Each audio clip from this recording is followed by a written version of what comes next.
Can you beat Minecraft if every block looks the same? Minecraft has a very distinct visual style. So of course, today we're throwing that all into the lava. For this challenge, the rules are clean and simple. At no point during the run are we ever going to see more than just a sea of white blocks. And what classifies a block? Well, for convenience sake, let's just say that means any opaque tile that we can change in the blocks folder of a resource pack. For my case, I also figured it was best to only use random seeds for here, just so we wouldn't pick up any form of extra help. But past that, everything else is fine, and we're good to go. So, it's time to switch our world over to a whole lot of nothing in this no texture challenge. Hey there folks, I'm Skip the Tutorial, and here we get to the bottom of gaming's weirdest challenges.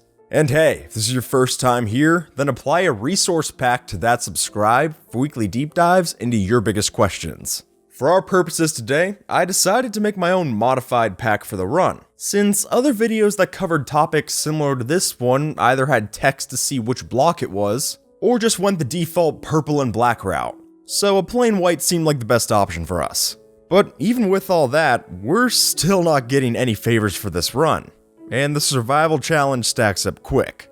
So, here are the 7 big problems that we'll have to face if we want to see credits. Ranked from peaceful to hardcore. Booting up the run, we can start off our survival mode checklist pretty easily. Because even when we can't make out exact textures, it's still a pretty safe bet that if you punch above ground, you'll get wood. And if you mine underneath, you're bound to get cobble. And while that can get us on the right track, we're immediately thrown off course when we need to upgrade the stone tools. Which brings us to our first big challenge of the run, because trying to find iron ore takes on a whole new meaning when we can't distinguish between the blocks that we're mining.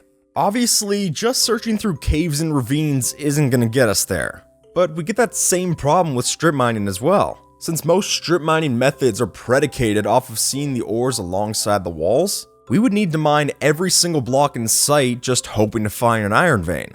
And when we've only got a basic toolkit, that process is way too tedious for us to rely on. So if mining's out of the equation, then how do we solve this one? Well, lucky for us, we are given a few options above ground to figure out this dilemma. Village blacksmiths can work particularly well for this, especially if you've got plenty of time to search one out. But thanks to 1.13, we've actually got a new optimal strategy to hunt for loot. You see, if we scope out our nearby ocean and then swim about, every now and then, we'll see these big sunken ships in the water.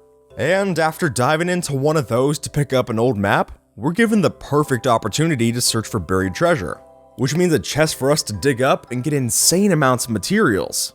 Don't get me wrong, finding all of these points is still time consuming, there's no doubt about that. But they give us a great chance to get the iron and diamonds that we need to progress to the next part of the run, which just so happens to be setting up the nether portal. And while in a traditional route, getting the obsidian to do this is no small feat. There actually are some speedrun tactics that we can use that make building the portal pretty easy. If we just use some above ground lava and our share of buckets, we can make this work. But that's not exactly where the issue here comes from. Rather, I think the struggle in this case roots back to finding gravel and flint. Because while we can skate past ores by searching through randomly generated chests, finding gravel really does just come back to testing every single block that we can mine. Honestly, the best way to get it through this bit might just be searching through biomes and keeping a hefty knowledge of block generation. Because this comes down to be the heaviest RNG luck of the run. Or you could just not be an idiot like me and realize that there's plenty of other ways to light a fire in Minecraft. I'll stick by the flint and steel for safety reasons, but in retrospect, yeah, there's definitely other ways to make it past this. I just didn't recognize them soon enough. So, after unknowingly wasting my time, we're finally ready to dive deep into the nether. And this brings in a whole new dimension of issues. For one, we've got to find a nether fortress, and that's not exactly a simple task when our eyes glaze over from the lack of texture. In my case, the fortress wasn't quite nearby, and it took a lot of falls and makeshift pillars to navigate anywhere close to the thing. So, for that matter, I recommend packing plenty of foodstuffs beforehand to make it through some regen. But past just finding the thing, killing the blazes is the most straightforward part of the process, so long as we stay alive and build a safe room to outlive the flames. Sure, it's slow going to juggle the life bar while trying to manage to get a decent stack of blaze rods, but that's nothing compared to the route back to the portal. At least for me, the random generation here was really unforgiving, especially when I hadn't packed the best gear for the trip. And when we're out of pickaxes and blocks in the nether, then that's the prime opportunity for stuff to go south. So I'll definitely advocate that the best tactic here has to be stashing up on full stacks of blocks and plenty of materials to craft new tools. Otherwise, we're waking right back up in our spawn point and trying that all again. After stashing up on blaze rods, we've got one last item on the Ender Dragon grocery list. But as luck would have it, it's not quite a cakewalk to store up on ender pearls. Sure, there are some definite best practices, like scoping out a desert or flat terrain, picking up a horse, and then riding around when the sun gets low.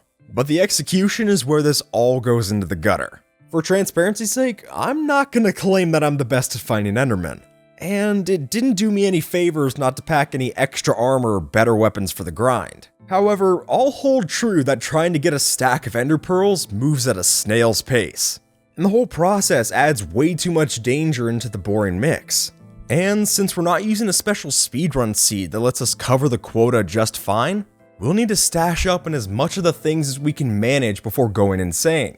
But after we've had our fill and are ready at home base, we can craft up some Eyes of Ender and kick off the hunt. Now, this part really doesn't change with the challenge. To find the stronghold, all we've got to do is just pick a direction and chuck them till we're there. The real sticking point here actually comes from trying to pinpoint just where the structure is. Playing around with the pearls, we can get a ballpark for it, but finding what level it's at is a real trouble here. Especially when the previously distinct stone bricks just look the same as any old block. As much as I hate to say it, the best strategy that I can figure through this is simply rummaging around until we find it. But after using up all of our patience on that part, we're still not out of the clear. Because now we need to look for the portal. And hey, I'm sure there's some well thought out technique for mapping out each room and streamlining the process. But I sure as hell didn't find that. And I'm completely fine with giving this one its own point for all the trouble that it gave me. When each room looks like a carbon copy of the last, and you're just running around in circles, trying to keep your food stash up as you slowly dwindle down on torches, plenty of factors pile up here. And for me, it became embarrassing how long I spent trying to figure this one out. With my luck, the portal room was just on the other end of a caved-in ruin, and my dumb eyes must have just considered that irrelevant for the search. But to add insult to injury, as I took my walk of shame over to the end entrance, I got near killed by an onslaught of silverfish. Now, I've played Minecraft since 2011, and of all the creeper jump scares and long nights without food that I've dealt with, this one wave of silverfish put me the furthest on edge that I've ever been in this game. There's not even a good excuse for it. It was late, I was tired, and what I thought was a harmless mob for all this time damn near killed me. But after all that song and dance, we can lay out our final few ender eyes into the slots and let the void open up. Leave a bed for good measure, and we're ready to jump in. Spawning into the final objective, here's where we enter the single most taxing part of the run. As we head on over to the mainland, it's time for us to start working on the towers. And this part I made sure to prepare for, going so far as to dig through tons of gravel just to have enough flint for the arrows. And initially, that didn't mean all that much, since I just still pillowed up to the crystals and took them out point blank. But after getting flung off a couple times with a dragon, I was more than ready to just curve shots and hope for the best. Although, that does bring up an interesting point in the challenge itself, which is that the dragon is such a pain to deal with here. And I'll even admit that with the resource pack, the actual fight isn't all that changed. I mean, the end still basically looks the same. But I'd reckon the toughest part here is that everything in the journey leading up to this point woefully underprepares us in contrast to what we would have in a regular run. So, what's the best strategy for the dragon fight? Well, thank goodness Mojang lets the beast actually sit down in more recent updates. Because now we've got the full opportunity to hijack behind her with a diamond sword and lay all the hits on her tail. So long as we avoid the dragon breath, it's a solid strategy to lay on the pain, and just about gets us to that win. Or I guess you could just use beds, either works. Regardless, the Ender Dragon flies up into the sky, and it's safe to say that it's entirely possible to beat Minecraft without textures, albeit a little time consuming. And with that, folks, mine this one up in the top right to see us take on Snipperclips without snipping each other. Or use a flint and steel on this one in the bottom right for another video. If you want to support the channel and get new uploads every week, then craft up a subscription. But until then, take care, and you have a good one. Alright?